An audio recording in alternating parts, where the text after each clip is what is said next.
Pour ne rien manquer, abonnez-vous maintenant. Et oui, c'est embêtant, faut pas dire la vérité, il faut cacher, il faut, vous savez, circuler, rien à voir, il faut mettre une chape de plomb, il faut mettre un rideau, il faut mettre tout ça, voilà. Et un type, un Australien, Julian Assange, en 2010, il sort un site qui s'appelle Wikileaks. Voilà, il est le fondateur de Wikileaks, et avec plusieurs grands médias internationaux et des milliers de documents et de câbles diplomatiques qui rendent compte, entre autres, il rend compte de quoi ? En 2010, de la face cachée de la guerre menée par les États-Unis en Afghanistan et en Irak. Et alors, évidemment, déclaration de guerre pour Washington, mais accueil des journaux et des médias du monde entier. Il révèle des choses qu'évidemment, toutes les doxas, toutes les autorités, et ces vieux comme le monde, n'ont pas envie que l'on sache, bien sûr. Alors voilà, on l'accuse d'agression sexuelle, on le met en prison, décembre 2010, comme par hasard. Il se rend à la justice britannique, la plainte sera classée sans suite en 2017, voilà. Et puis, confinement en juin 2012. Il a épuisé tous les recours judiciaires contre le mandat d'extradition lancé par la Suède. Assange, alors en résidence surveillée, se réfugie à l'ambassade d'Équateur à Londres. Il reste 7 ans dans un appartement, dans une chambre de l'ambassade d'Équateur à Londres. On lui offre même l'asile politique, le président équatorien de l'époque. Mais les autorités britanniques ne veulent pas le laisser partir. Donc, 7 ans, il est reclus dans un espace d'une trentaine de mètres carrés. Voilà. C'était l'avant-garde du confinement, vous voyez, mais pour d'autres raisons à l'époque. Voilà, et eh bien, avril 2019, vous voyez, il y a un peu plus de 4 ans, la police britannique pénètre dans les locaux de l'ambassade et interpelle Julian Assange. Voilà, le nouveau président de l'Équateur ne veut plus le garder, donc il est condamné à 50 semaines d'incarcération par un tribunal britannique. Et aujourd'hui, à l'heure où je vous parle, Julian Assange est toujours en détention provisoire, mais ça fait donc 4 ans, à la prison de haute sécurité de Belmarsh au Royaume-Uni, alors qu'il fait appel d'un ordre d'extradition à les États-Unis. Ce qu'il faut savoir, c'est que s'il est extradé vers les États-Unis, il risque, écoutez-moi bien, parce que ça c'est les États-Unis, enfin entre autres, il peut être condamné à 175 ans de prison pour son rôle dans la divulgation de dossiers diplomatiques américains classifiés. Bonjour John Shipton. Hello John Shipton. Bonjour. Monsieur. Well, very glad, on est très heureux de vous accueillir ici. Alors, je rappelle que John Shipton, qui est accompagné de l'association, des membres de l'association du collectif Julian Assange, eh bien, il y a, je vous l'annonce tout de suite, un documentaire qui va sortir dans quelques semaines, en vidéo on demande, à la télévision, mais sur le VOD, qui s'appelle Ithaca, et qui raconte le combat de John Shipton avec la femme de Julian Assange et ses 2 enfants, comment ils se battent. C'est vraiment l'histoire du pot de terre contre le pot de fer. Voilà, il se bat. Il est là, il a divulgué des choses que tout le monde a considéré comme vraies. Il n'y a pas une once de fake news. Tout le monde l'a reconnu, les ennemis, les amis, etc. Mais voilà, il risque 175 ans de prison aux États-Unis et il est toujours en prison. John Shipton, I want to ask you, how did you see lately Julian Assange? And how is he feeling these days? J'ai demandé à John Shipton s'il a revu récemment Julian Assange et comment est-il en ce moment? I haven't seen Julian since October, but I'll go over on Wednesday and say hello. Ok, il dit j'ai pas vu Julian depuis octobre et j'y vais dans quelques semaines pour lui dire bonjour. And his circumstances at the moment, he's strong and full of fight. His personal circumstances rise and fall depending upon mood and depending upon how the fight is traveling. Of course. Oui, il dit que il a ses hauts et ses bas, bien sûr, il résiste, il est là, il est fort, mais ça dépend comment l'affaire avance et ça dépend des circonstances. So, tell me about this documentary. What did you do? And this documentary that you did is about what exactly? Well, last time we spoke about Prometheus bound to the rock as an allegory to Julian's circumstances. La dernière fois qu'on s'est vu, effectivement, on s'était vu il y a 2 ou 3 ans avec John Shipton et on parlait de Prométhée, vous savez, le Prométhée enchaîné avec l'impossibilité de bouger et d'agir. This time we speak of Ithaca, which is a model of the journey of every man, in particular Odysseus' journey back to his wife Penelope.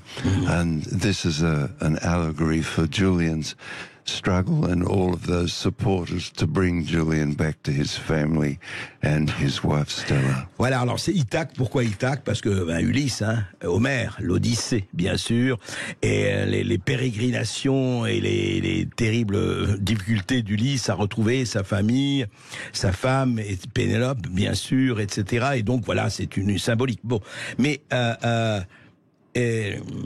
you're not desperate about this fight against nations, against superpowers, against people that don't want to hear about that. They say, that is a lost case, it's the past. Je lui dis, mais est-ce que vous n'êtes pas un peu désespéré de vous battre contre des superpuissances qui estiment que, il a qu'à pourrir en prison et puis voilà, on s'en fiche? In the beginning, of course, I was desperate, but now, after 14 years, I realize very clearly that the feeling of anxiety and desperation brings nothing to the fight. Il dit qu'au début, effectivement, on était désespéré, mais on a constaté au fil des ans que le fait de ressentir le désespoir et le découragement n'apporte rien au combat. The unity of family and the support of supporters around the world is the essence of the fight. Il dit que le soutien de la famille, le soutien de supporters et de partisans autour du monde, c'est vraiment l'essence et le fuel de cette bataille. For example, in France, the National Assembly has debated asylum for Julian twice. This is a substantial act of the National Assembly.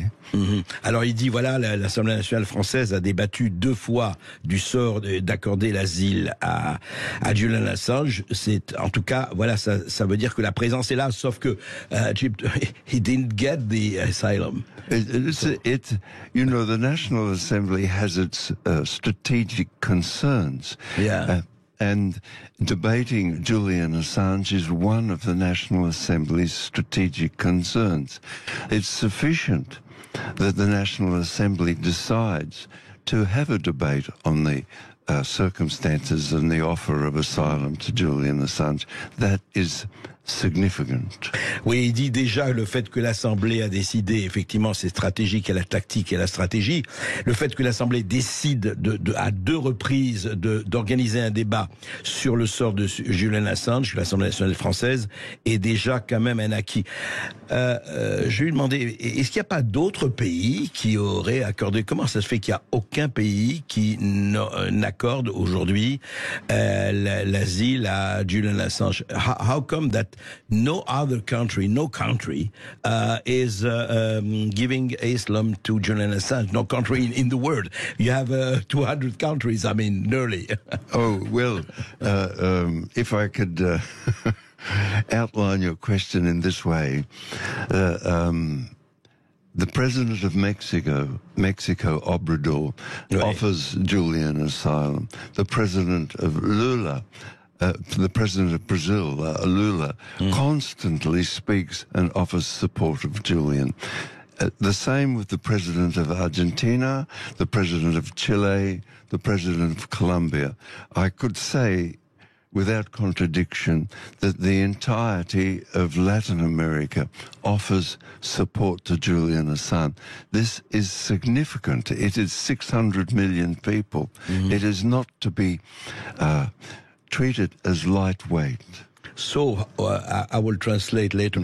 So why don't why don't Julian Assange leave Britain and go to these countries? Well,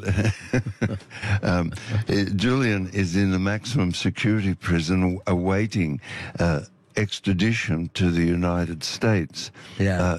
The United Kingdom would have to abandon the extradition and say, okay, Assange can take up the offer of Mexico or Brazil.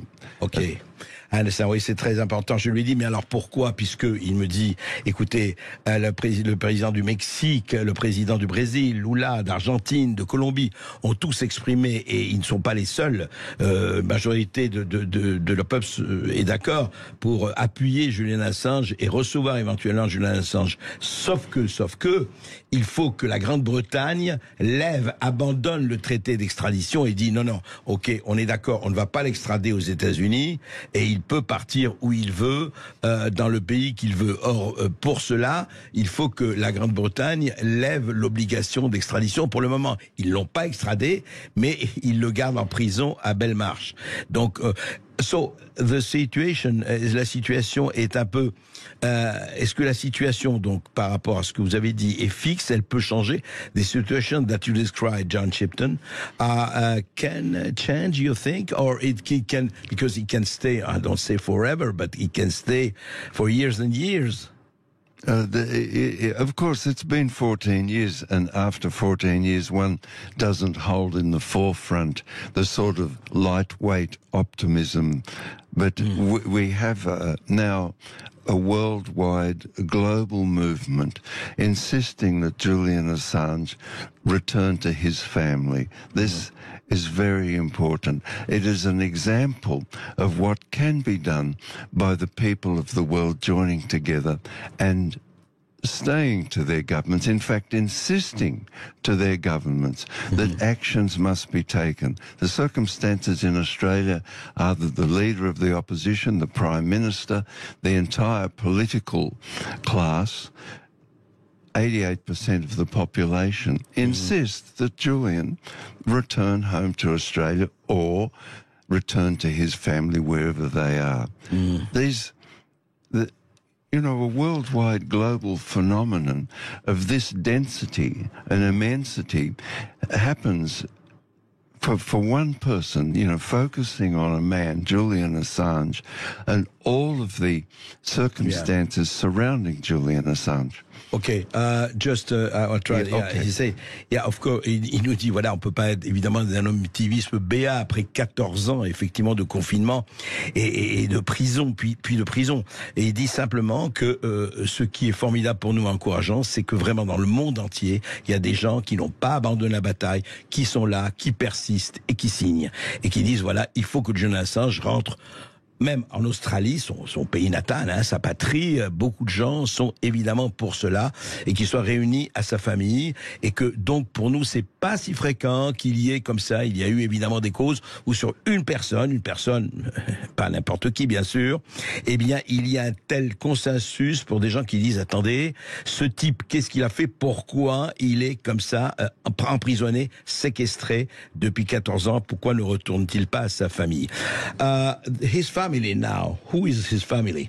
You yourself? Well, he has two brothers, James and Gabrielle. Gabrielle is the film producer, and he has four children in two families. And he has four children. Yeah. And Stella is his wife, yes. And they have two children together. So that's essentially, it is Gabrielle, Julian's brother, Stella, Julian's wife, and myself, who form the nucleus of his family in Julian's defense. Voilà, il dit donc Julian Assange a deux frères, James et Gabriel. Gabriel, c'est celui qui a produit ce documentaire Ithaca que vous verrez bientôt. Et effectivement, il a eu deux femmes et 4 enfants. Et c'est Stella, sa femme actuelle, avec ses 2 enfants, Stella, qui mène la bataille avec John Shipton. Et il n'abandonne pas. Ce qui est très très clair et ce qui est très fort, c'est qu'il n'abandonne pas. Et nous allons évidemment suivre ça et on vous en reparlera quand le film sera disponible, donc d'ici 3 semaines ou 1 mois. Merci beaucoup d'avoir été avec nous. On revient dans un instant sur Sud Radio. C'est la bande-annonce, effectivement, de Tapi. Ça s'appelle Tapi, cette série sur Netflix qui est sortie la semaine dernière, très exactement. On en a beaucoup parlé. Et on a beaucoup parlé, et je suis heureux d'accueillir, on se connaît depuis quelque temps, Laurent Tapi. Bonjour André. Bonjour Laurent Tapi. Alors effectivement, en dehors de ce qu'on peut penser, moi il y a beaucoup de choses que j'ai aimées dans cette série, d'autres choses où je me suis posé des questions, mais c'est surtout, je voudrais vous demander d'abord d'emblée, Laurent, ça s'appelle Tapi, il y a Dominique qui s'appelle Dominique Damianos, il y a que 2 enfants, enfin entre fiction et réalité, on est un peu, alors ils disent biopic ou pas, mais la question que je vous posais en premier, est-ce que la famille a été au courant, bien sûr, mais a été associée à la série d'une manière ou d'une autre, ou pas? Alors, je vais répondre à votre question, mais si vous me permettez, avant, je voudrais faire une petite digression pour vous dire, André, un grand merci pour ce que vous êtes et pour ce que vous faites. Parce que vous êtes le seul qui reçoit des personnalités que je trouve exceptionnelles, qui sont des gens blacklistés de tous les médias, qui ont le seul tort d'être plus clairvoyants et plus courageux que les autres. Des gens comme Idriss Aberkane, François Asselineau, Didier Raoult, ces gens-là, on les voit nulle part. Heureusement, il existe Internet. Ça, c'est mon premier merci. Et mon deuxième, c'est que moi, j'oublierai jamais que dans les années 90, quand mon père était mis en liquidation par le tribunal de commerce sur la demande du Crédit Lyonnais, et que tous vos confrères enterraient mon père sous un torrent de boue, expliquant... C'était tout juste s'il n'était pas le seul responsable du trou de 100 milliards de francs du Crédit Lyonnais. Eh bien, vous, dans votre coin, vous faisiez votre enquête sur la vente d'Adidas et vous publiez quelques mois après Comment ils ont tué Tapi, un livre qui a expliqué par le menu toute l'opération avec les sociétés offshore, etc., la fraude du Crédit Lyonnais. Et vous êtes le seul en 30 ans qui l'ait fait. Donc voilà, je voulais juste déjà vous remercier là-dessus. Bah écoutez, ça me paraît, moi je crois que ça s'appelle le bon sens, mais voilà, il faut le faire. Mais vous étiez le seul. Maintenant, pour répondre à la question, est-ce que la famille a été consultée, elle a été informée que ce biopic aurait lieu? C'était du vivant de mon père, donc mon père a demandé quand même à Jacques et à Tristan, puisque il est le fils du meilleur ami de mon père, Tristan Seguela, oui, qu'au moins on m'y associe, car je pense être celui qui connaît le mieux l'histoire de mon père au sein de ma famille. Et dans un premier temps, Tristan m'a dit oui, évidemment, tu seras associé à l'écriture, je vais te donner le script du premier épisode, et puis on va bosser ensemble. Bon. C'était quand ça a commencé on a parlé de ça quand, en fait? Bon, je crois que c'était il y a 2 ans, presque 2 ans et demi, il me semble. D'accord. Et puis, ça s'est jamais fait. Et moi, j'en veux. Pas eu de retour, pas de rencontre là-dessus? Non. Il y a eu des allers-retours. J'ai mis de plus en plus de pression et à la fin, il m'a simplement plus répondu. Je lui en veux un peu de ça parce que autant je peux entendre et accepter l'idée qu'ils me disent écoute, je veux être libre dans l'écriture, même vis-à-vis de Netflix, tu comprendras que si l'écriture est partiellement faite par un membre de la famille Tapi, ils vont penser que ce sera forcément enjolivé, que tout ce qui pourrait être à charge sur ton père n'y figurera pas. Il aurait eu tort parce que moi je suis extrêmement objectif sur mon père et j'aurais pas eu de problème à couvrir les aspects moins brillants de sa personnalité. Mais je comprends. Mais j'aurais préféré qu'ils me le disent. Moi, j'aime pas le louvoiement. Voilà, il aurait fallu qu'ils me disent, écoute, c'est comme ça. Donc, il n'y a pas eu d'association quelconque de la famille avec l'organisation, la conception, la création de... Voilà. Strictement rien. Et on a découvert le film 48 heures avant sa sortie. Enfin, l'ensemble des films, 48 heures. Vous n'avez pas été invité à une projection? 48 heures avant. Et je pense qu'ils ont fait 48 heures avant parce qu'ils se sont dit que si on voulait entamer des actions légales au cas où on soit furieux, ce serait trop tard pour empêcher quoi que ce soit. Bon, en l'occurrence, il n'y a rien dans la série qui, pour moi, justifie qu'on fasse des actions légales. Il n'y a pas de diffamation. L'affaire OMVA est racontée de façon assez brutale, mais sans concession. Elle est proche de ce qu'a été la réalité. Mais en revanche, sur plein d'autres choses, c'est un peu du n'importe quoi. Et je rejoins ce que vous disiez. C'est une fiction qui mélange des faits réels. Mais alors, c'est un style nouveau parce que ça n'est pas un biopic. C'est pas un biopic. Voilà, un biopic, ça doit raconter l'histoire réelle. Donc c'est pas un biopic.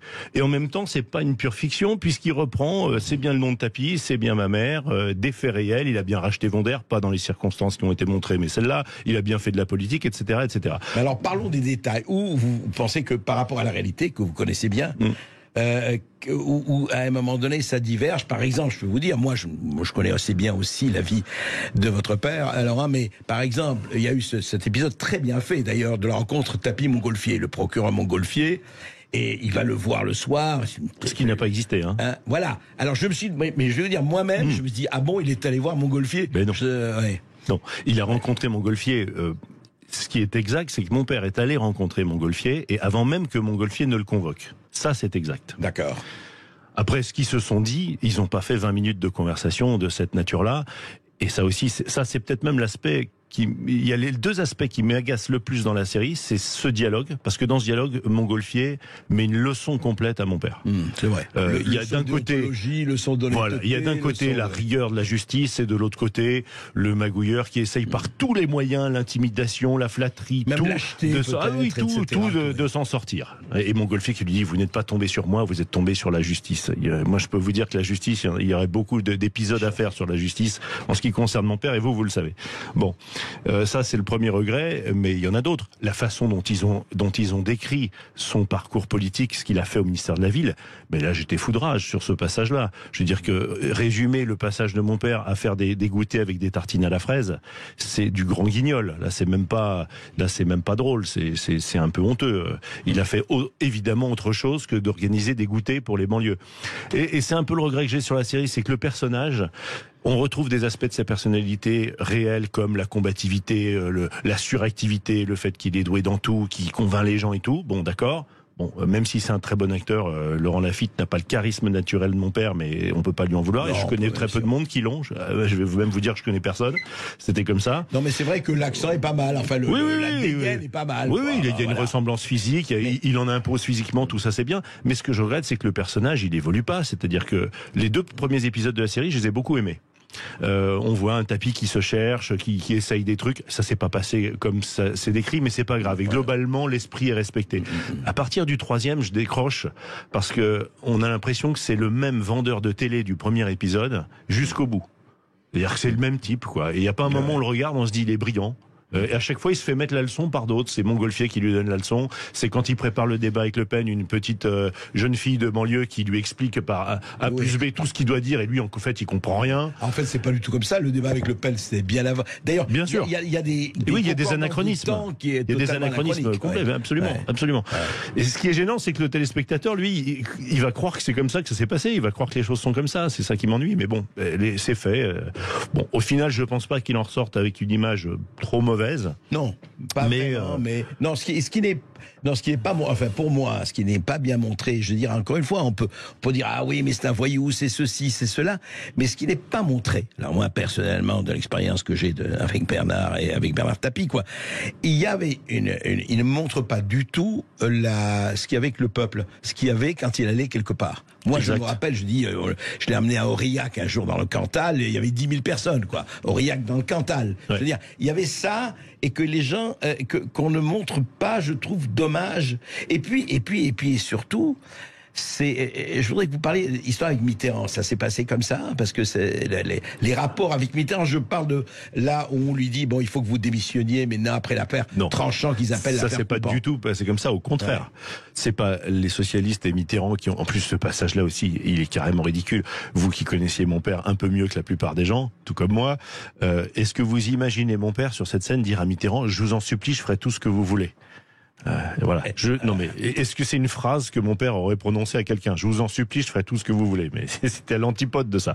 Donc oui, il y a cette scène où Mitterrand lui dit vous présenterez votre démission. Et je vous en supplie, non, il faut me laisser faire. C'est pas du tout comme ça que ça s'est passé. Au contraire.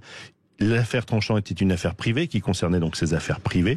Les socialistes ont dit, nous on demande la démission des ministres quand ils sont mis en cause dans le cadre de leur carrière politique. Favoritisme ou pot de vin ou quoi que ce soit. Là c'est une affaire d'hommes d'affaires entre eux. Ça nous gêne pas, vous pouvez rester au gouvernement si vous le souhaitez. C'est mon père lui-même qui a dit non, je veux pas être un boulet, je veux pas que vous soyez emmerdés, je vais démissionner et je reviendrai quand l'affaire sera réglée. Ce qui n'est pas traité dans la série. La série, ils font genre, il est démissionné de force par Mitterrand et il revient pas. Oui. Alors que dans la réalité, il est revenu. Oui. C'est vrai. Voilà. Alors, Laurent, moi je voudrais vous poser une question. Vous êtes son fils, évidemment, et on sait, la subjectivité, elle est là, et comment elle ne serait pas là. Mais est-ce que vous pensez, comme beaucoup, que Bernard Tapie, que votre père, au fond, il avait suscité une immense espérance et qui s'est un peu noyé, pas forcément par sa faute, mais peut-être aussi par sa faute, en se disant, mais parce qu'il avait suscité quelque chose qui était là, on se disait Tapie à la mairie de Marseille, etc., et que ça s'est, je dirais, dans les trucs des affaires, 20 ans de procès. D'ailleurs, on sait que ça a joué sur sa santé, bien sûr, mais au-delà de le procès Adidas, Adidas et le Crédit Lyonnais, etc.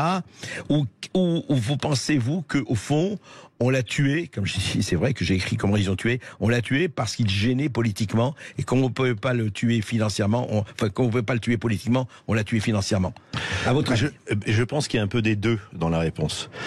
Clairement, on l'a tué. Ça, c'est une certitude. Je veux dire que la façon dont il est mis en liquidation est artificielle. Ça a été reconnu par la justice elle-même, qui a révisé son procès en liquidation, qui a reconnu plus de 15 ans après qu'il n'aurait pas dû être mis en liquidation, sachant que c'était la condition sine qua non pour le rendre inéligible.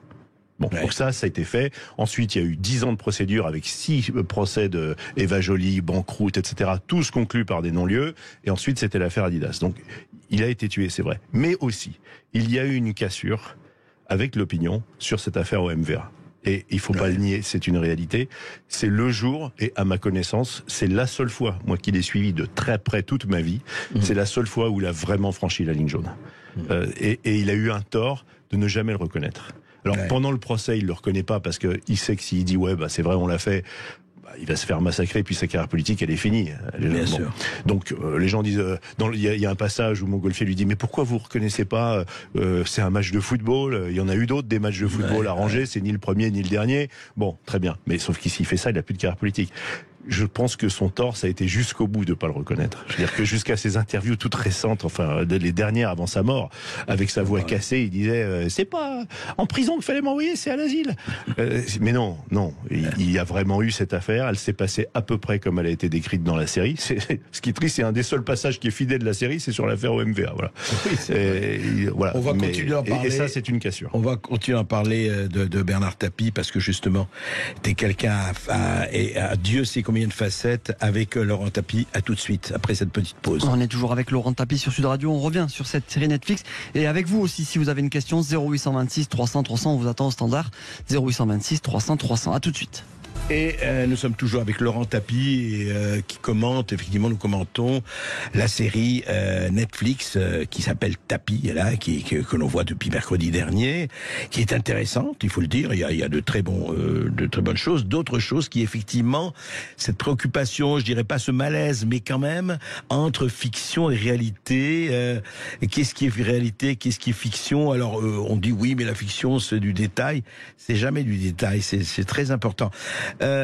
Laurent Tapie, ce que je vous demandais, le côté au fond, quand on dit, parce que justement avec le recul, quand on dit au fond, si Tapie, d'ailleurs, qui a dit ça? C'était Dreyfus, qui est le propriétaire d'Adidas après. Il a dit si Tapie n'avait pas fait de la politique, il aurait encore Adidas. Est-ce que vous pensez, vous, que la politique, effectivement, l'a tué? En tout cas, ça a été quelque chose qui a précipité son... Ah bah bien entendu, c'est une certitude. Ouais. Il ne vend Adidas que parce qu'il est contraint en condition pour rejoindre le gouvernement. Ils auraient dû le dire d'ailleurs. C'est pas comme ça qu'il le présente non plus dans la série. Il le présente comme s'il était obligé parce que sinon il fallait qu'il vire tout le monde chez Adidas et qu'en étant ministre, c'était pas jouable. Le ministre de gauche est de virer les ouvriers d'Adidas. Mais c'est pas ça la réalité. La réalité, c'est qu'avant qu'il rentre au gouvernement, Pierre Bérégovoy lui a dit voilà, on est prêt à vous donner un poste de ministre, mais on peut pas avoir dans un gouvernement socialiste un homme d'affaires. Donc vous devez faire un choix, c'est homme politique ou homme d'affaires. Et si c'est homme politique, vous devez mettre en vente toutes vos sociétés. On veut un mandat de vente signé de toutes vos sociétés. Et que vous désengagez de la direction de vos sociétés. Et là, il a fait la pire bêtise de sa vie en acceptant ces conditions-là et en mettant en vente son groupe. Ouais, c'est ça. Ça s'est passé comme ça, quoi. Ça s'est passé comme ça, ouais. Mais parce que, au fond, la vérité, il pensait à la présidence, Bien sûr. Il a toujours expliqué que non, qu'il pensait qu'il n'avait pas le niveau, qu'il visait Marseille. C'est totalement faux. Il voulait être président, bien sûr. Ouais. Ça, ils lui disent d'ailleurs. Enfin, oui, ça, il le cache pas. Absolument. Ça, c'est pas mal. Ouais. Et la chose, je me demande ici, Laurent, mais c'est vrai par rapport à ça. Donc, vous n'allez pas attaquer, vous n'allez pas réagir, non. Mais il fallait en tout cas que certaines choses soient dites. J'aurais aimé que Tristan Seguela ou les autres aient l'élégance, compte tenu du fait qu'ils vont gagner beaucoup d'argent sur cette série qui porte notre nom et qui connaissent la situation de ma mère, qui se retrouve avec 600 millions d'euros de dette. qu'ils auraient... 600 millions d'euros de dette, oui, Oui. parce qu'elle était mariée sous la communauté de biens. Oui, et Ça, dette totalement composée d'intérêts, hein, je tiens à le rappeler quand même, hein, puisque le seul journal en France qui a rappelé que l'arbitrage avait été intégralement remboursé, c'est le Canard enchaîné. Pourtant, on n'a pas été tendre avec nous pendant des années. Hein. Eux ont rappelé que les sommes versées par l'État ont été intégralement repayées. Ce qui n'est pas repayé, c'est les intérêts qu'ils ont fait courir, et qui représentent 600 millions. Donc il aurait été élégant, vous voyez, qu'ils fassent un accord avec ma mère sur quelque chose, quoi. Mais bon, même ça, on n'a pas eu droit. Oui, franchement, c'est un peu bizarre. C'est en tout cas questionnant. Je crois que nous avons un auditeur. Oui, nous avons Frédéric de Paris qui a composé le 0826 300 300. Bonjour Frédéric. Oui, bonjour Frédéric. Vous avez une question? Bonjour André, bonjour Monsieur Tapi. Moi, je veux intervenir rapidement. Je suis ravi qu'il y ait un sujet sur Bernard Tapie. Je voudrais dire simplement à tous les gens qui nous écoutent, s'ils veulent se faire une opinion sur Bernard Tapie, je pense qu'il serait intéressant qu'ils regardent l'audition qu'il y a eu face à la commission parlementaire concernant l'affaire Adidas et le Crédit Lyonnais, où tout est dit dedans. Tout est dit. Il s'est fait enfler. Ils l'ont enflé en long, en large et en travers, ce pauvre homme. Alors il a dû avoir ses défauts, probablement. Personne n'est blanc-bleu, et quand on est à ce niveau d'affaires, on peut pas être blanc-bleu. Mais là, c'est un scandale d'État. Et au lieu de se nourrir des informations qu'on entend sur les chaînes d'information en continu et tous ces torchons, eh bien que les gens prennent le temps. Alors c'est long, ça dure 3h30, mais qu'ils prennent le temps d'écouter, de regarder et de voir surtout les intervenants qui étaient dans cette commission parlementaire, avec entre autres Cahuzac, qui à l'époque qui faisait le beau. Et moi, ça me révolte de voir des choses comme ça. Et je suis encore plus révolté de... Allô? Oui, on vous entend. Et je suis encore plus révolté de voir que les gens donnent tous un avis, tous une opinion, sans jamais s'être véritablement renseignés et s'être goinfrés aux informations qu'ils ont pu entendre sur les médias mainstream. Voilà. Merci Frédéric. En tout cas, écoutez, c'est votre opinion et les gens réagissent. Vous voyez, Laurent. Évidemment, je suis 100% d'accord avec ça. Mais ça me rappelle d'ailleurs une petite anecdote, c'est que quand toute cette polémique a redémarré sur l'arbitrage après qu'il ait gagné son arbitrage, j'avais fait un site tellement j'étais ulcéré de voir les émissions que je voyais. Une à laquelle vous avez participé, notamment, vous étiez tout seul à essayer d'expliquer ce qui s'était vraiment passé dans l'affaire Crédit Lyonnais, dans une émission d'Yves Calvi, dans laquelle il y avait des tas de gens. Il y avait cet imbécile de Laurent Mauduit de Mediapart qui disait n'importe quoi. J'avais fait un site qui s'appelait affaire-tapie.info qui donnait tous les jugements. Là, on parle pas là, c'est les jugements qui expliquaient et qui s'est fait hacker. Je n'ai jamais pu le laisser en ligne. Jamais. C'est-à-dire qu'à chaque fois que je le remettais en ligne, systématiquement, le site tombait. Je renonce pas, je pense que dans quelques jours, quand j'aurai le temps, je vais le remettre en ligne parce que ça me fera plaisir de le faire. Mais vous savez, moi, ce qui m'ulcère encore plus, parce que je suis très heureux d'entendre la réaction de cette personne qui a pris le temps de voir. Mais ça, c'est de la politique. C'est-à-dire que quand vous voyez Cahuzac ou François Hollande ou François Bayrou crier sur tous les toits que c'est un scandale d'État, que c'est Sarko qui a fait un cadeau de 400 millions, c'est de la politique, c'est le jeu politique, c'est ni le premier ni le dernier. Mais le vrai scandale absolu, c'est quand même la justice. C'est quand même que ces gens-là sont payés par le peuple français pour rendre justice. Donc la façon dont le droit a été tordu du début à la fin sur cette histoire d'arbitrage est hallucinante. Il faudra rappeler ça aux gens. Juste ça dure 30 secondes. Quand ils cassent l'arbitrage, on en revient à la situation, bon alors quel est le dommage tapis? Parce que l'arbitrage, c'était de dire le dommage tapis c'est 400 millions. Ouais. La cour d'appel en 2005 de Paris avait dit c'est 150 millions. On demandait à des journalistes sur le plateau, quelques heures avant le rendu du nouveau verdict de la Cour d'appel, alors à votre avis, ça va être quoi? Et ils disaient tous, logiquement, ça devrait être entre 150 et 400 millions. Et c'est combien? Zéro. Zéro. Mais comment ça peut être zéro le dommage? Parce que la Cour d'appel a fait un jugement extraordinaire. Elle a écrit, il est impensable que Bernard Tapie n'ait pas été au courant de la manœuvre du Crédit Lyonnais. Voilà. Et voilà, c'est on est tranquille. On vous cambriole, on vous prend tous vos meubles, et puis le mec va dire, enfin, vous le saviez bien qu'il y avait des cambrioleurs qui allaient venir, soyons sérieux. La vérité, je me rappelle très bien. Non, mais c'est invraisemblable. Un jugement pareil. Et votre banque dit, on va vous vendre votre maison à 2 millions comme vous voulez. Ouais. Et en fait, vous apprenez qu'elle a vendu 4 millions. Voilà, dans votre dos. Oui, c'est ça. Mais vous êtes au courant? Non, le jugement, mais ça a gêné personne. Il y a combien de journalistes qui ont couvert l'affaire? Il n'y en a pas un qui a écrit, mais attendez, les juges sont en train de nous dire que Bernard Tapie est au courant que le Crédit Lyonnais vend 4,8 milliards son affaire et lui donne à lui 2,4 milliards. Donc il laisse les 2,4 milliards d'écart. Bah, c'est un pourboire pour le Lyonnais, parce qu'il est au courant que les mecs du Lyonnais sont sympas. On va leur donner 2,4 milliards. Laurent Tapie, vous savez ce qu'il reste à faire? Un documentaire. Non, moi je veux faire un film. En fait, malheureusement, en quelque sorte, cette série m'a coupé dans mon élan. Je voulais faire un film. Et je voulais le faire. Je ne pouvais pas le faire du vivant de mon père. Je ne voulais pas et je ne pouvais pas le faire du vivant de mon père, précisément parce que mon père, il n'est pas objectif vis-à-vis de lui-même. Normal. Et que ça aurait créé des problèmes entre nous. Donc je lui avais dit, je ferai un jour un film sur toi. Là, vous pouvez le faire. Eh ben exactement. Même s'il y a le biopic. Absolument. Donc tant qu'il n'y avait pas le biopic était en préparation, les producteurs que je voyais disaient ouais, mais maintenant il y a un biopic, attendons de voir, attendons que ça sorte. Quand il sera fini et quand il aura fait un carton, parce que je suis convaincu que le personnage intéresse et fascine toujours autant. Donc j'ai vu hier, je me suis connecté, numéro 1 en France, Tapie. Bien sûr. Bon, donc quand il aura fait le carton qu'il va faire, voilà pourquoi il pourrait penser à votre mère, hein, les producteurs et les animateurs. Il pourrait penser à votre mère, à Dominique Tapie. Il faudrait quand même qu'ils y pensent. Ce serait bien, ouais. Merci. En tout cas, déjà, les gens peuvent acheter son livre, ma mère. Oui, absolument. Voilà. Et moi, la dernière chose, c'est que j'ai fait une association qui s'appelle à jamais les premiers.org, qui veut faire une statue hommage à la victoire de l'OM en Ligue des Champions, qui représentera mon père porté par ses joueurs brandissant la Coupe d'Europe, une image qui a réellement existé et qui sera mise devant le stade Vélodrome. J'ai l'accord de la mairie pour ça. Et cette souscription, on a levé 2/3 des sommes requises. Il nous manque un peu de sous. À jamais les premiers.org. Exactement. Merci André. Merci beaucoup d'avoir été avec nous. Restez bien avec nous sur Sud Radio. Du Luma, qui d'entre nous n'est pas allé à la fête du Luma? En tout cas, moi j'y suis allé plusieurs fois avec beaucoup de plaisir parce que c'est une vraie fête populaire, quel que soit ce qu'on peut penser politiquement. Le problème, il n'est pas là, c'est une vraie fête populaire. Mais alors, il y a quand même de temps en temps des choses assez formidables. Et je dois dire que cette fête de l'UMA ce week-end, il y avait des moments, mais énormes. Je dois dire, c'est exactement quand Fabien Roussel, le secrétaire général du PC, du Parti communiste français, a reçu Édouard Philippe. Ce marxiste évidemment, qui a fait ses écoles chez Trotsky. Non, je plaisante bien sûr, mais enfin pourquoi pas, et recevoir des gens de très différents, tout ça. Mais il y a eu un moment donné, c'est marrant parce que vive la discussion entre gens très différents. Et il y a eu un moment donné, donc Édouard Philippe est là, Fabien Roussel est là, et puis un jeune homme s'est emparé du micro, a pris le micro, il l'a pas pris longtemps, hein, on l'a pas retenu longtemps, mais écoutez ce qu'il disait. Édouard Philippe a sévi durant le mouvement des Gilets jaunes, il a fait couler le sang, il n'a rien à faire ici, c'est un éborgneur.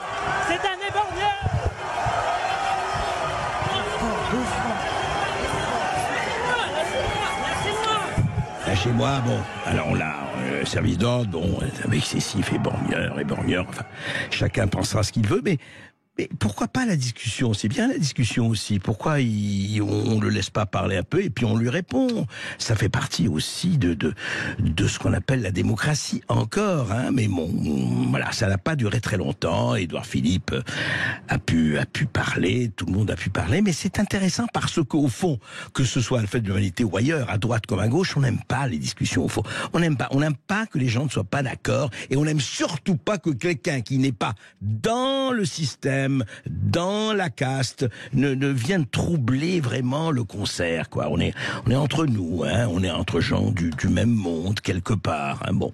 Et puis quand même, il y a eu des moments aussi formidables. C'est évidemment et elle était là. Et comment ne pourrait-elle pas être là? Sandrine Rousseau, elle est montée sur scène et elle a dit, écoutez-moi bien, ça va devenir un credo, ça. Elle a lancé un mot à Fabien Roussel et elle lui a dit ceci. Non, Fabien, tu ne gagneras pas avec un steak. Voilà. Non, Fabien, tu ne gagneras pas avec un steak. Et elle sait, Sandrine Rousseau, le parti Sandrine Rousseau. Fabien, tu ne gagneras qu'avec du quinoa.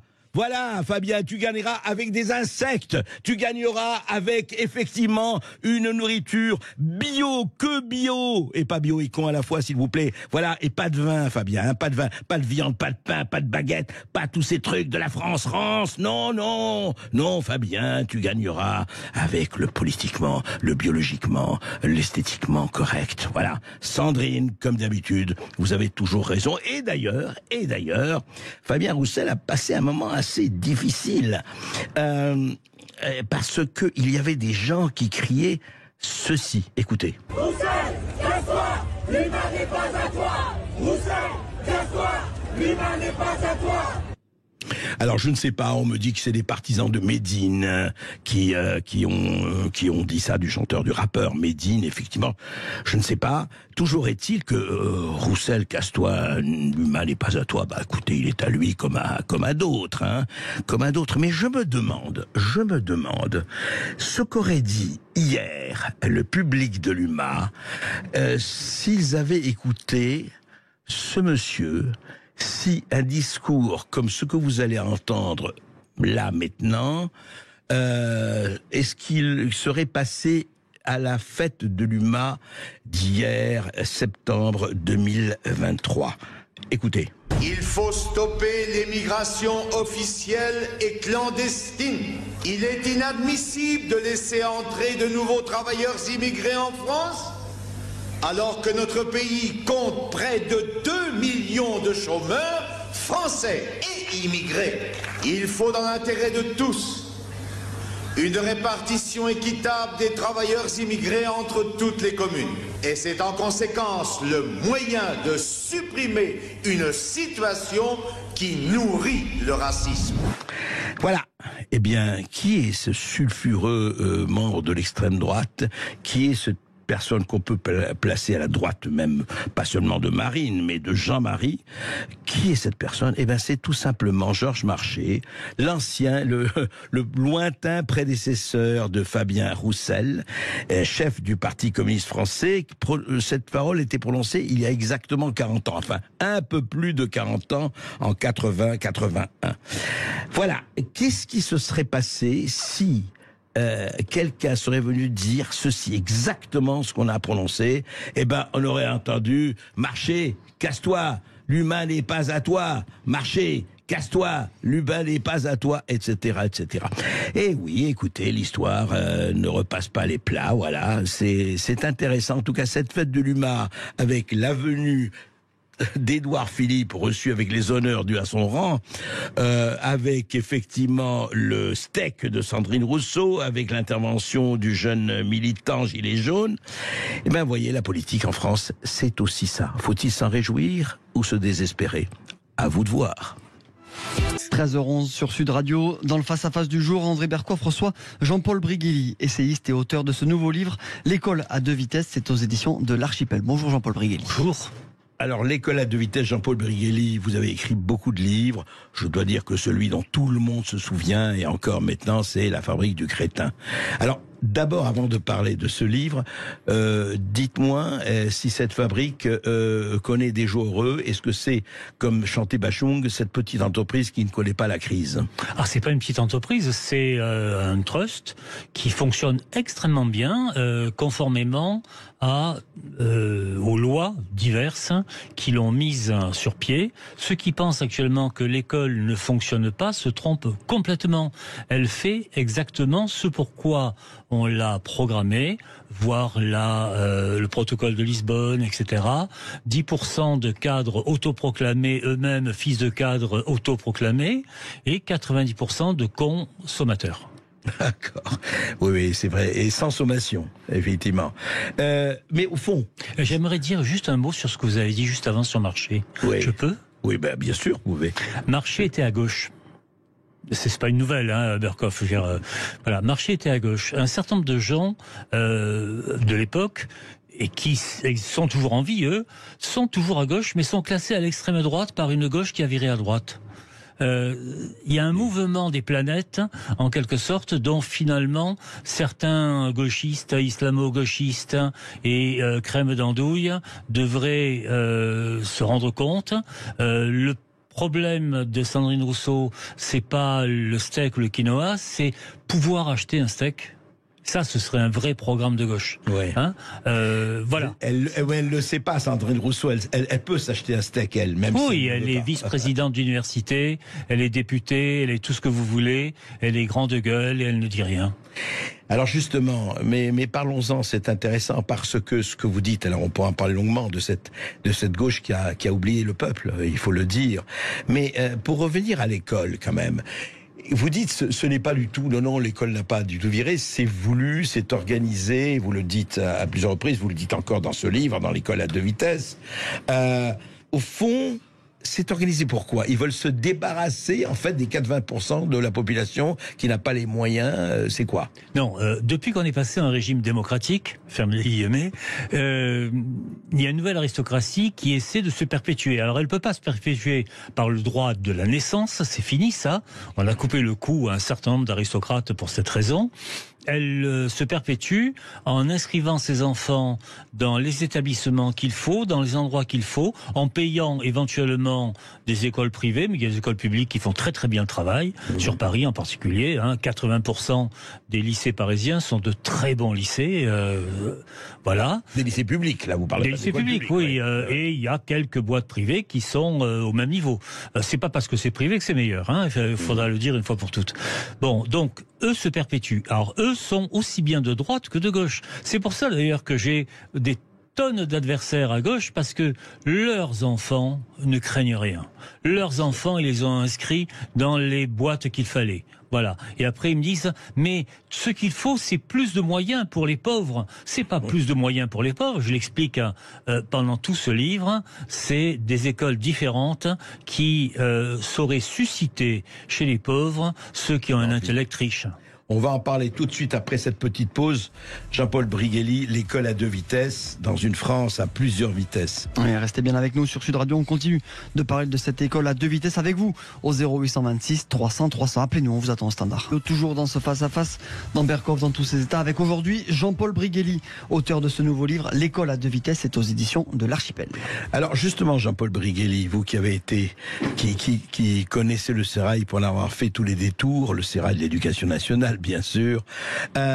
Comment, alors, on va parler un peu mécanique. Comment les riches ou les aisés, qu'ils soient de droite ou de gauche, parce que ça se recrute partout maintenant, tout ça. Appelons ça la caste. Ah, voilà, si vous voulez, la caste, absolument, le milieu, si on veut. Comment ça se détourne? Comment ça se fait que leurs enfants, garçons, filles, etc., se retrouvent toujours dans les bons endroits? C'est la carte scolaire. Comment ça se goupille? Alors, il y a une partie de carte scolaire. Actuellement en France, par exemple, quand vous êtes né et que vous habitez dans le ghetto, vous allez à l'école du ghetto. Alors, je vais vous étonner, à l'école du ghetto, il n'y a pas de riches. L'école du ghetto est ethniquement pure. Vous voyez, elle a très peu, finalement, de Français de souche ou de Céfran, comme disent les autres. Enfin, c'est la même chose. Ah bon, comment ça se fait, vous dites? Parce que le regroupement des gens par communauté, cette France totalement éclatée façon puzzle que nous avons actuellement, fait que vous allez dans tel ou tel type d'établissement. Vous voyez, j'ai travaillé à Montpellier à un certain moment. Par erreur, ils avaient mis dans le même établissement des gosses d'origine maghrébine et des gosses d'origine gitane. Ça n'avait pas marché. Il a suffi de déplacer légèrement la carte scolaire pour que chacun reste chez soi.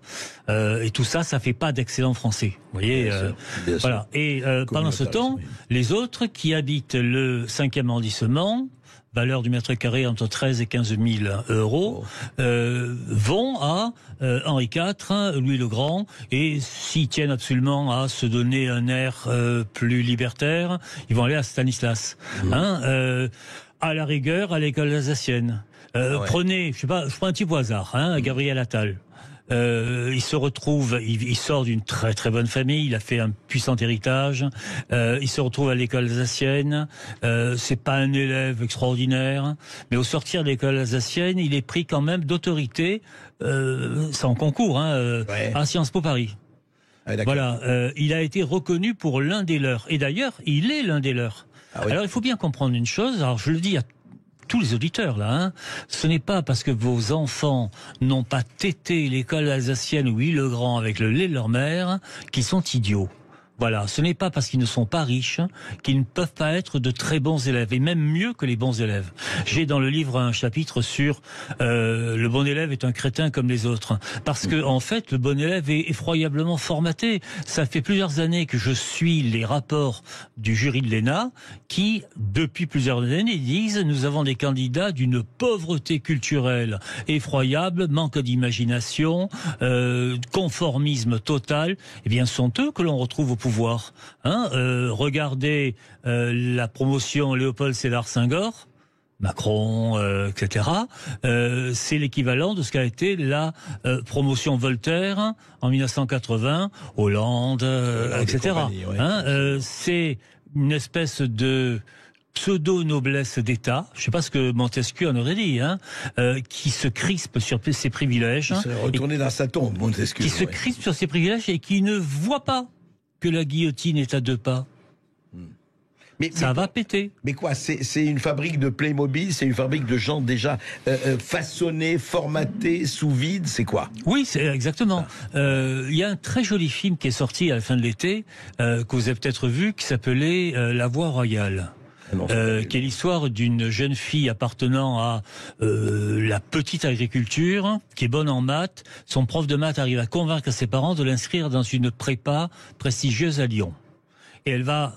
Allez, divulgation à la fin, elle entrera à Polytechnique avec l'idée, explique-t-elle, de casser les codes, c'est-à-dire de ne pas ronronner. Elle n'entre pas à Polytechnique pour devenir conseiller financier chez Stanley Morgan et compagnie. Elle y va pour essayer de changer les choses. De toute façon, changer les choses en entrant dans les grandes écoles avec des idées subversives, pas en crachant dans les réservoirs d'eau de la côte atlantique. D'accord. Et elle arrive à changer les choses, on ne sait pas. Alors on ne sait pas, je veux dire, fin ouverte, etc. Mais donc ce que vous dites... Très beau film. Tiens, je vais le voir là. Non, je ne l'ai pas vu. Mais Jean-Paul Brigelli, ce que vous dites donc, c'est qu'au fond... c'est au-delà de la fabrique du crétin, c'est une volonté à écarter véritablement 80% de la population étudiante ou jeune, etc. 90. 90, oui. C'est-à-dire que d'un côté, on a la fabrique des dirigeants, en quelque sorte, et de l'autre côté, la fabrique des dirigés. C'est pas plus compliqué que ça. Et ça s'est fait en 3 temps, très brièvement. Il y a eu la loi sur le collège unique, due à ces 2 grands gauchistes qui étaient Giscard et Habille. Il y a eu la loi Jospin. 76, oui. 76, il y a eu la loi Jospin qui mettait l'élève au centre, c'est-à-dire le savoir n'était plus nulle part. L'élève construisait lui-même quelque chose dont il n'avait pas l'idée. Et il y a eu le protocole de Lisbonne qui a occulter les savoirs au profit des compétences. Il faut regarder ce qu'est le bulletin mensuel ou trimestriel d'un élève du primaire avec des grilles interminables, compétences acquises, en cours d'acquisition, non acquises. Bien entendu, c'est en cours d'acquisition pour tout le monde. Vous-même, d'ailleurs, vous êtes en cours d'acquisition pour toutes sortes de compétences. Et moi donc, voilà, ça ne signifie rien, mais ça ne veut rien dire. Pendant ce temps, il y en a d'autres qui partent en vacances en Angleterre, aux États-Unis, apprennent l'anglais sur place, sont à l'arrière de la voiture en train de réviser avec papa, maman. Alors les riches, les puissants et un certain nombre d'enfants de profs. Ce qui fait d'ailleurs que j'ai moult adversaires chez des profs qui se disent de gauche. J'ai bien dit qui se disent de gauche parce que plus à droite, tu meurs, véritablement. Voilà. Je le dis à tous ceux qui se croient pédagogues, etc. Vous êtes les soutiers de la caste qui dirige ce pays. Ouais, c'est ces soutiers de la caste, on va continuer à en parler, mais surtout on va parler des dirigés aussi, parce que est-ce qu'on va continuer comme ça avec les résultats que l'on sait? On en parle tout de suite après cette petite pause. On est resté bien avec nous sur Sud Radio. Nous sommes toujours avec Jean-Paul Brigelli qui vient nous parler de ce livre, L'école à 2 vitesses. C'est aux éditions de l'Archipel. Et si vous avez une question, une remarque, un numéro 0826 300 300. À tout de suite. Alors, Jean-Paul Brigelli, on était en train de parler de la mécanique, de la manière dont les enfants, des privilégiés, disons pas seulement des riches, des privilégiés, parce qu'on est privilégiés par plusieurs entrées, pas seulement celle de l'argent, arrivent à faire que leurs fils et filles, leurs chères têtes blondes ou brunes, soient bien sauvegardés du tsunami. Mais les autres, alors, effectivement, vous m'avez parlé de 2 choses, là, pendant qu'on était hors antenne. Vous m'avez parlé, effectivement, de ce qui s'est passé, notamment avec, vous avez rencontré Jean-Luc Borloo, qui était ministre de la Ville à un moment donné, avocat, ministre de la Ville, qu'on connaît bien. Eh bien, et vous me parliez effectivement de quelque chose avec lui, d'une entreprise qui était très intéressante. Alors, Borloo était maire de Valenciennes, et c'est finalement Valenciennes, à la fin des années 80, début des années 90, qui a été choisi par Toyota pour le montage des Yaris. Toyota avait hésité avec l'Écosse et l'Allemagne. Pourquoi ont-ils choisi la France? Parce qu'à cette époque, l'ouvrier français avait un intellect et une culture très supérieure à ses homologues européens. Et que on ne fabrique pas des voitures uniquement en vissant des boulons, on les fabrique parce qu'on sait lire des plans de montage, parce qu'on sait communiquer, parce qu'on comprend ce que vous dit l'ingénieur, et qu'on peut même dire des choses à l'ingénieur. Il y a une culture. Il y a une culture.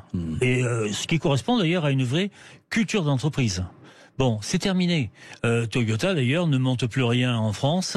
S'ils ont quelque chose à monter, ils iront à Shanghai, qui est 120 points au-dessus de la France dans le classement PISA.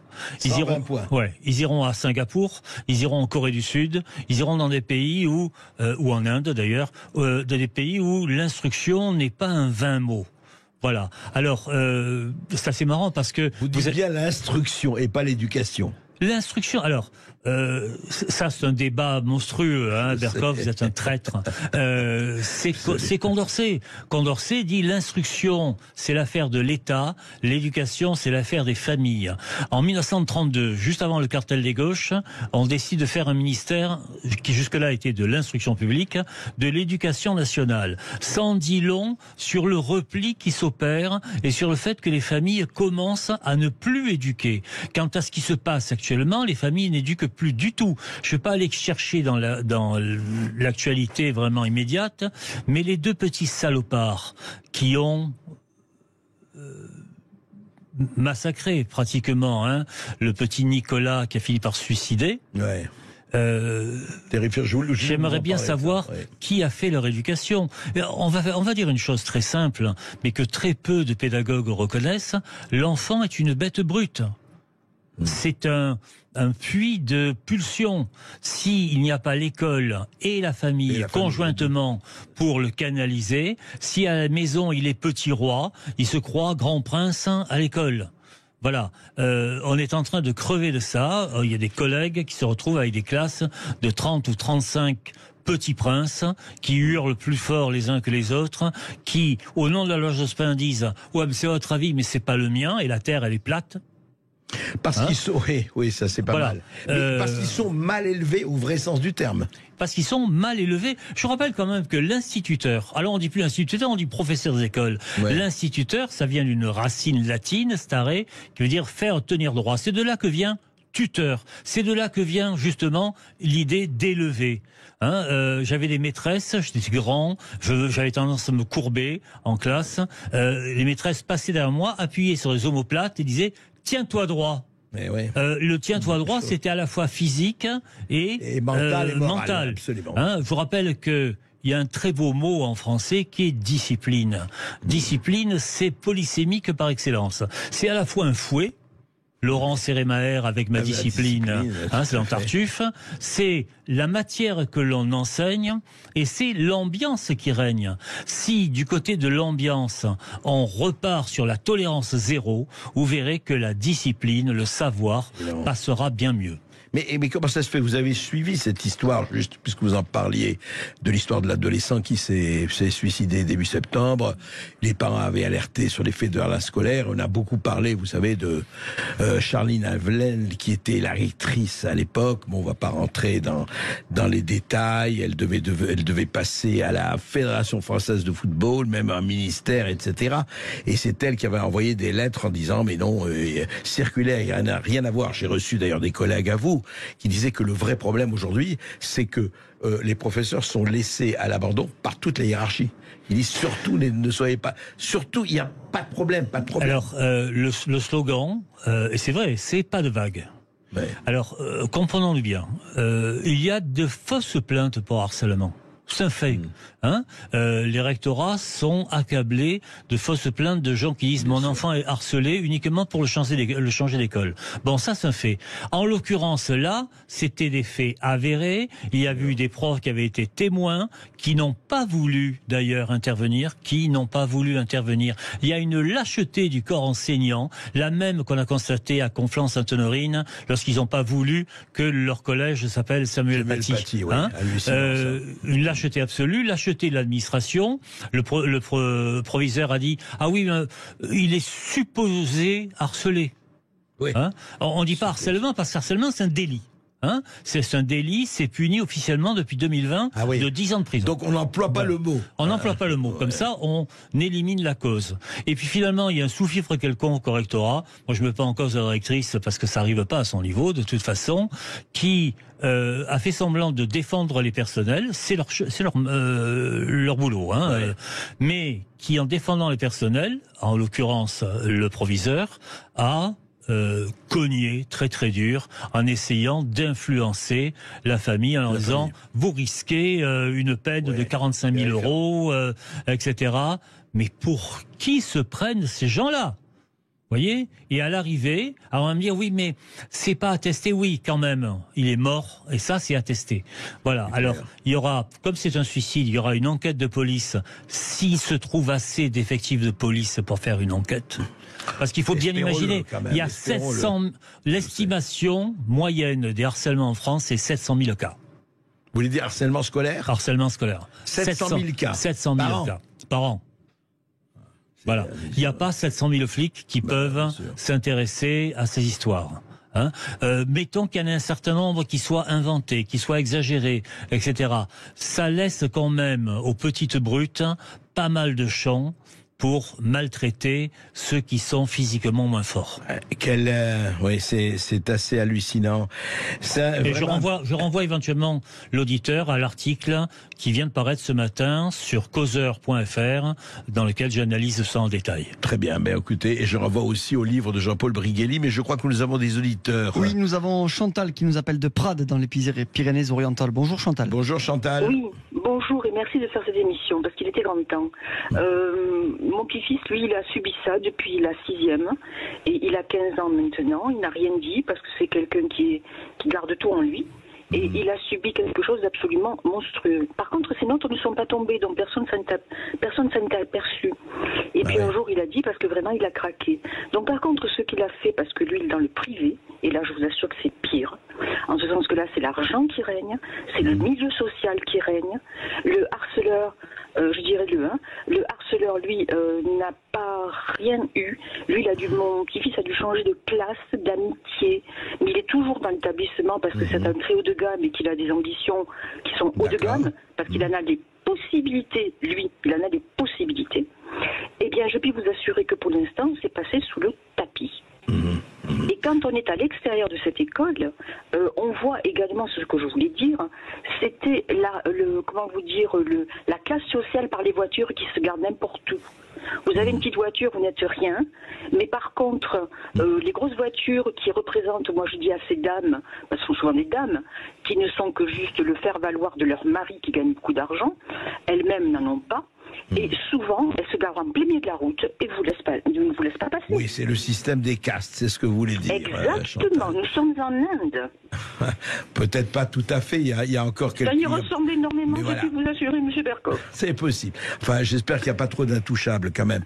Jean-Paul Briguelli, pour revenir à cela, au fond, on est encore clergé, noblesse, tiers état, même si ça ne s'appelle plus du tout comme ça. Bien sûr, vous l'avez dit, ce n'est plus une question de naissance, mais économiquement et autres, et socialement, ça marche bien, quoi. Alors, on est clergé un peu disparu quand même, sauf si jamais il revient par l'Orient. Oui. Mais on est noblesse et tiers état. Et tiers état, j'explique dans mon livre que il y avait autrefois ce tampon qui était les classes moyennes, mais il faut plus compter sur les classes moyennes, elles sont en voie de paupérisation extrêmement rapide. y compris d'ailleurs les enseignants. Les enseignants qui se veulent de gauche ont, grâce à la gauche, la possibilité de gagner 30% d'argent de moins qu'à 30 ans. Bon, après ça, je salue Chantal, qui est de Prades, et moi, par ma mère, je suis de Vinça. Elle saura. Voilà. Très bien. Enfin, une rencontre entre pays. Voilà.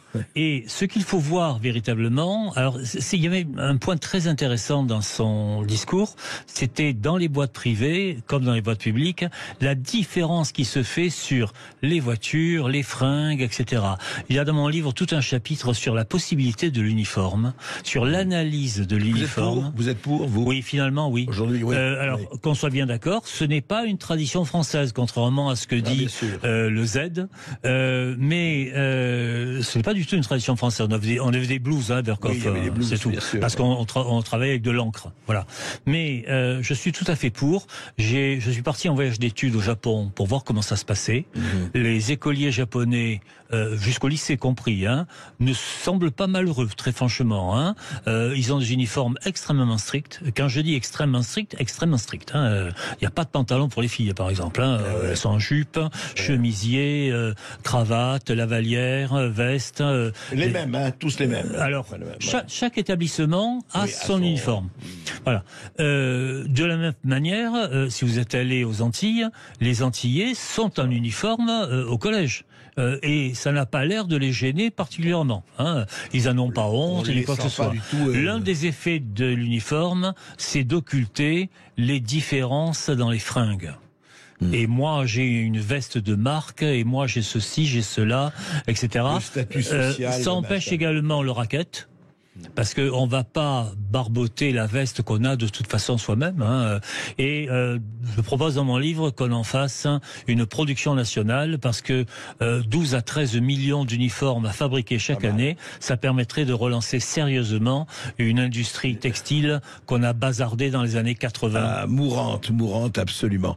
On va continuer à en parler avec cette petite pause, la dernière de l'émission, mais je crois qu'on a aussi pas mal d'auditeurs. Oui, nous aurons Guy de Paris après cette courte pause et on continue de parler de l'école à deux vitesses avec Jean-Paul Briguelli qui est notre invité de ce face-à-face. À tout de suite sur Sud Radio.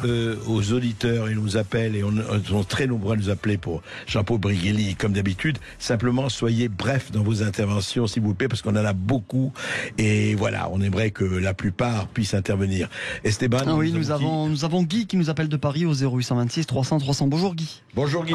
Bonjour messieurs, merci pour cette belle émission. Donc j'ai 73 ans, en 98 j'étais déjà mon propre patron chef d'entreprise, mais j'étais aussi président d'une association de parents d'élèves représentant l'une des deux plus grosses associations de parents d'élèves de France. D'accord. Donc on couvrait à la fois le primaire et le secondaire. Donc j'avais donc deux occupations, mon entreprise et cette présidence. Et chaque fois nous nous sommes heurtés à l'incompréhension, l'inertie de l'éducation nationale. Je prends un cas, un professeur était menacé par un grand frère parce que le petit frère avait été puni par le professeur. L'éducation nationale ne protégeait pas le professeur, la maîtresse ou le maître. Nous intervenions. Avec la secrétaire générale, on allait voir la famille et on disait attention, vous continuez, vous faites quelque chose, nous porterons partie civile et vous serez attaqués. Voilà. Donc on était obligé de remettre en place de la sévérité. Il y avait un laxisme depuis des années dans cette école, dans cette instruction, laxisme qui était mis en place par l'éducation nationale, l'extrême gauchisme de l'éducation nationale. Cette méthode globale qui a détruit la méthode alpha-syllabique. On va pas s'apesantir là-dessus, on est d'accord, Guy. Et je voudrais juste, merci pour votre témoignage, parce que vous avez été justement association de parents d'élèves. Jean-Paul Briguelli, c'est vrai qu'on a eu beaucoup de témoignages dans cette émission, de gens qui disent voilà, il y a des problèmes, effectivement, que ce soit le grand frère qui en veut au professeur. Elle a dit, aujourd'hui, ils viennent voir le prof et lui dit tu as maltraité mon fils ou mon cousin, mais tu vas voir ce qui va t'arriver. C'est quoi ça? C'est Corleone? Il y a un dessin de presse que je trouve très drôle qui circule depuis quelque temps, où vous avez la même image. La première en 1960, les parents qui houspillent l'enfant en disant « Qu'est-ce que c'est que ces notes ?» Et la deuxième, 2023, les parents qui houspillent le maître en disant « Qu'est-ce que c'est que ces notes ?» Oui, tout est voilà, dit. tout est dit. Tout est dit. Nous avons Jean-Baptiste qui a composé le 0826 300 300 depuis Toulouse. Bonjour Jean-Baptiste. Bonjour Jean-Baptiste. Bonjour.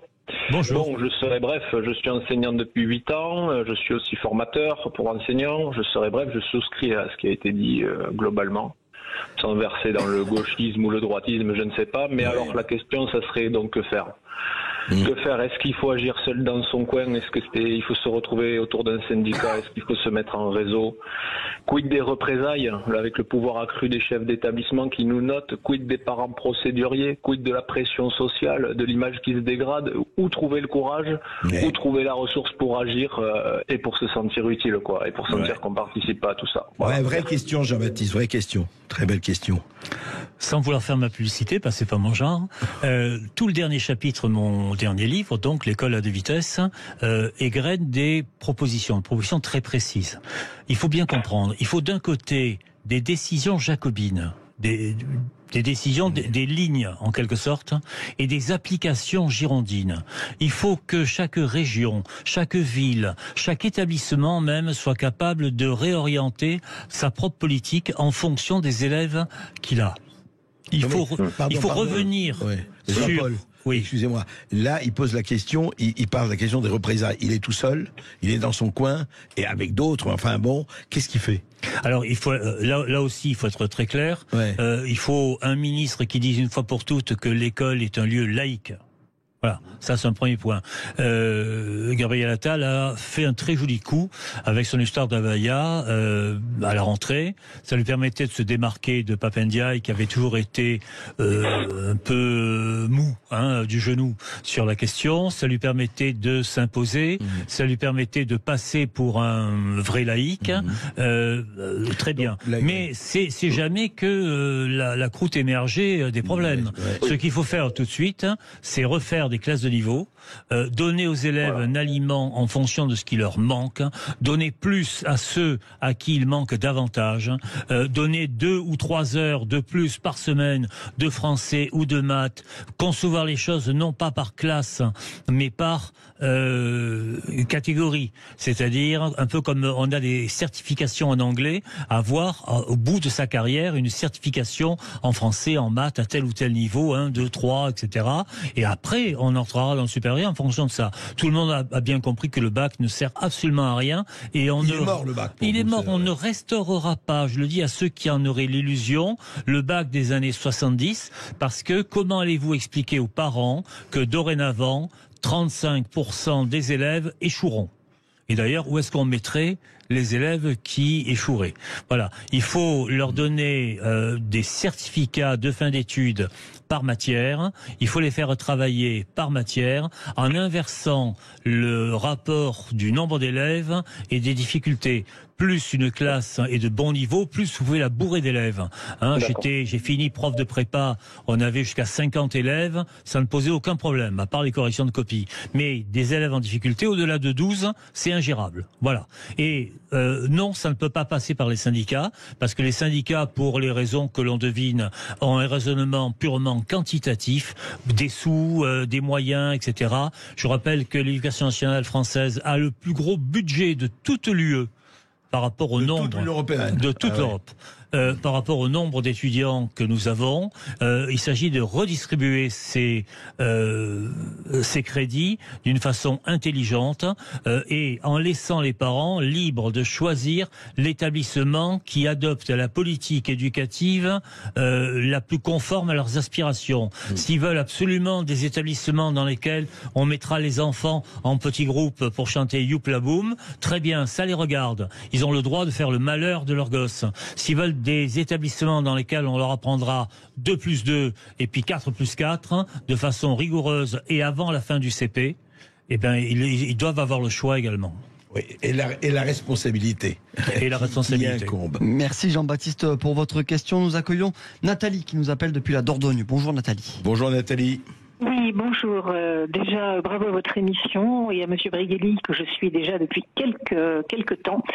Voilà, moi je voudrais prendre la parole par rapport à une école qui fonctionnait, excusez-moi de revenir dans le passé, dans les années 50, et je voudrais témoigner pour mon voisin, qui aujourd'hui a plus de 80 ans, qui était dans ce petit village d'Ordogne de moins de 500 habitants et qui était repéré par son instituteur pour avoir du potentiel. Et cet instituteur l'a poussé vers des études hautes. Il est devenu ingénieur à la SNCF pour le TGV. Donc, moi, ma question, c'est qu'est-ce qui empêche aujourd'hui l'éducation nationale de remettre en place ce système d'identification des potentiels et de permettre aux familles de France de se dire, si mon enfant a du potentiel, eh bien, il va pouvoir monter dans l'échelle sociale. Alors, excellente question. Je rappelle que le repérage d'un petit agriculteur qui peut devenir ingénieur, c'est l'équivalent du repérage du petit Albert Camus par son instituteur qui s'appelait Germain. C'était l'école de la Troisième République, c'était l'école de l'élitisme républicain. C'est tellement important. Voilà, élitisme républicain. Il faut bien comprendre que l'élitisme républicain, c'est ce qui permettait au plus grand nombre d'aller au plus haut de ses capacités, ce qui est le seul slogan auquel je m'arrête. On a voulu le remplacer par un égalitarisme forcené, lié à ce qu'on appelait la massification. Berkoff, massification. Vous voyez comme le mot est laid, la chose l'est encore davantage. L'égalitarisme, c'est ce qui a engendré le maximum d'inégalités. Quand j'ai passé Normal Sup, il y avait en moyenne dans les grandes écoles 12% d'enfants de prolo, on va dire au sens large du terme d'employés, etc. Actuellement, c'est moins de 2%. Après, on est passé de 12 à moins de 2. Oui, après 30 ans d'égalitarisme, dû essentiellement d'ailleurs à la gauche, on a bousillé les chances des enfants de prolétaires. Alors vous allez me dire, oui, mais il n'y en a plus de prolétaires. Terra Nova nous a expliqué que, etc., etc. Non, il y a encore des gens qui n'ont pas d'argent, qui n'ont pas de moyens, mais qui ont envie que leurs enfants s'en sortent. Et c'est pour cela que je me bats. Et c'est fondamental, effectivement, de se battre pour cela. On est tous cela. Moi, mes parents, je sais que ça a été ça, en tout cas. On va prendre une dernière question de Sandrine qui nous appelle du Lot-et-Garonne. Bonjour Sandrine. Bonjour Sandrine. Oui, bonjour pour votre émission qui est super intéressante. Alors bon, moi je suis agricultrice, je rigole parce que c'est tout à l'heure. Non, mais moi j'ai fait des études et en plus je suis passée par la banlieue, la Payade, Montpellier, parce qu'ils connaissent Montpellier, je suppose, voilà. Bon, j'ai 50 ans, donc c'est une école assez, à l'époque, primaire, très droite. Voilà, ma question c'est juste de savoir, est-ce qu'il y a quand même des instituteurs qui, aujourd'hui, sans pas de vague, mais incitent ces jeunes, travaillent en lien avec leurs parents et suivent le programme non de la doxa. Voilà. Ah oui. Est-ce qu'il y a des instituteurs qui sortent des passages cloutés du pédagogisme ambiant? Ils ont beaucoup de difficultés parce qu'ils ont sur le dos des inspecteurs qui sont beaucoup plus présents que dans le second degré et qui les obligent pratiquement à marcher dans les clous.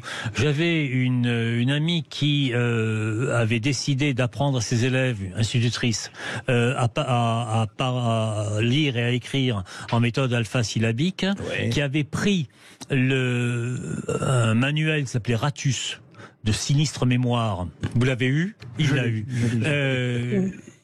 Elle avait enlevé les pages centrales, elle avait gardé la couverture, elle avait mis les pages alpha-syllabiques au milieu, un peu comme une résistante qui est obligée de se camoufler pour faire le bien. Elle a fini par être dégommée, mais dégommée méchamment quand même, par des instituteurs qui ne veulent voir qu'une seule tête, creuse, et qui ne pensent pas. Et voilà, et heureusement, avec Jean-Paul Brigelli, écoutez, on a des têtes non creuses et qui peuvent penser. Et ça fait plaisir et c'est très très important. Merci Jean-Paul Brigelli d'avoir été avec nous. Je rappelle, ce livre, L'école à deux vitesses, c'est disponible aux éditions de l'Archipel. Tout de suite.